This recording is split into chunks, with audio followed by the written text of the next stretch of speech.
Hi hello నమస్తే welcome to RK communication city news. నేను మీ శివప్రసాద్. మనం ఇప్పుడు మన తాడేపల్లిగూడెం నియోజకవర్గంలోని పెంటపాడు మండలం అలంపురం గ్రామంలో టీపీఆర్ గ్రూప్స్ తరపున గత 3 సంవత్సరాలుగా అత్యంత వైభవంగా అయితే ఇక్కడ వినాయక చవితి ఉత్సవాలు అయితే జరుగుతున్నాయి. అయితే ఇక్కడ ఊరేగింపు ప్రత్యేకంగా చెప్పాలి. ఈ ఊరేగింపులో వివిధ రాష్ట్రాల నుంచి కళాకారులను తీసుకొచ్చి ఇక్కడ ఊరేగింపు నిర్వహిస్తుంటారు.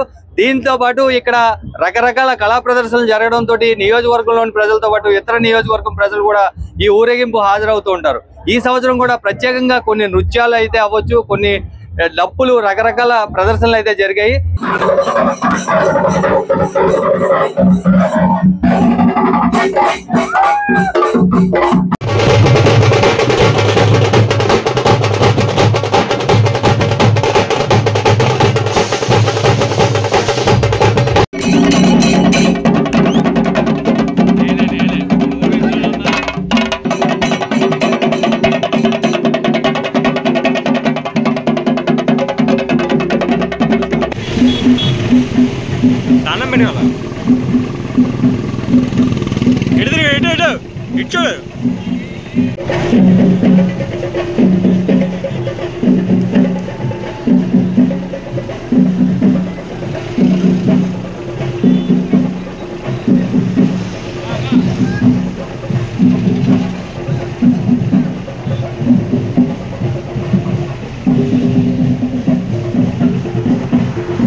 దీనికి సంబంధించి తోట రాజా గారిని అడిగి తెలుసుకుందాం. సార్, ఎలా అనిపించింది? మీ ఫీలింగ్ ఎలా అనిపించింది? చాలా బాగుందండి. మన ఇక్కడ అలంపురంలో టీపీఆర్ గారు నిర్వహించిన వినాయక చవితి ఉత్సవాల సందర్భంగా గత 10 రోజుల నుంచి కూడా అంగరంగ వైభవంగా జరుగుతుంది. మనం తాడేపల్లిగూడెం నియోజకవర్గంలో ఉన్న ప్రజలు కూడా వచ్చి ఇక్కడ ఆనందంగా పాల్గొన్నారు. డాన్సర్స్ గానీ కేరళ నుంచి వచ్చి వాళ్ళందరూ కూడా అలరించారు. బాగా హ్యాపీగా ఉంది. నెక్స్ట్ ఈ 18వ తారీఖున అన్న సంతర్పణ ఏర్పాటు చేశారు, మెగా అన్న సంతర్పణ. తప్పకుండా అందరూ రావాల్సిందిగా కోరుతున్నాము. నెక్స్ట్ ఇక్కడ జరిగే ప్రతి దానికి కూడా మా రవి గారు, మా ఫ్రెండ్, మా మిత్రుడు, నా అన్నదమ్ములతో సమానంగా ఉంటాం. మా అన్నయ్య తప్పకుండా కూడా మీరు అందరూ రావాల్సిందిగా. ఎప్పుడు కూడా కొత్త రకంగా ఏదైనా కొత్తది పెట్టాలనే ఉత్సాహంలో మేము చేస్తూ ఉంటాం.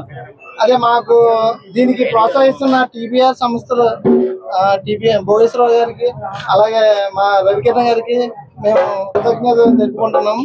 అలాగే ఇది ఇక్కడదా కాదు, ఇది ఇలాగే జరుగుతుందని నేను చెప్తున్నాను. ఈ రోజు టీపీఆర్ గణేష్ ఉత్సవం వారు 3వ సంవత్సరం వార్షికోత్సవం ఊరేగింపు ఘనంగా జరుగుతుంది. కేరళ నుంచి రకరకాల తీన్మార్ వాళ్ళు కానీ, కేరళ సింగేరి మేళం వాళ్ళు కానీ, టీజే వాళ్ళు కానీ అందరూ వచ్చారు. దాంతోపాటు 12 రాష్ట్రాల్లో ఉద్యోగం చేస్తున్న మా టీపీఆర్ సంస్థ ఉద్యోగస్తులు, అక్కడి నుంచి వచ్చిన మేనేజర్లు, వారందరికీ నా ధన్యవాదాలు. వారి వల్ల ఈ కార్యక్రమం ఇంత ఘనంగా జరుగుతుంది. అలంపురం యూత్ కుర్రోళ్ళు కానీ, పెద్దలు కానీ అందరూ సహకరించారు. ఈ 9 రోజులు ఎంత ఘనంగా జరిగినందుకు అందరికీ శుభాకాంక్షలు తెలుపుకుంటూ, మరి 18వ తారీఖున భారీ అన్న సమారాధన, 5,000 మందికి అన్న సమారాధన జరుగుతుంది టీపీఆర్ సైనిక్ స్కూల్లోనే. కాబట్టి అందరూ తప్పనిసరిగా అన్న సమారాధన రావాలని చెప్పి మనస్ఫూర్తిగా కోరుకుంటూ సెలవు తీసుకుంటున్నాం. ఈ ఉత్సవాలను అయితే ఇంకా గ్రాండ్ గా నిర్వహించడానికి వచ్చే సంవత్సరం కూడా ప్రయత్నిస్తామని నిర్వాహకులు చెప్తున్నమాట. చూస్తూనే ఉండండి ఆర్కే కమ్యూనికేషన్ సిటీ న్యూస్.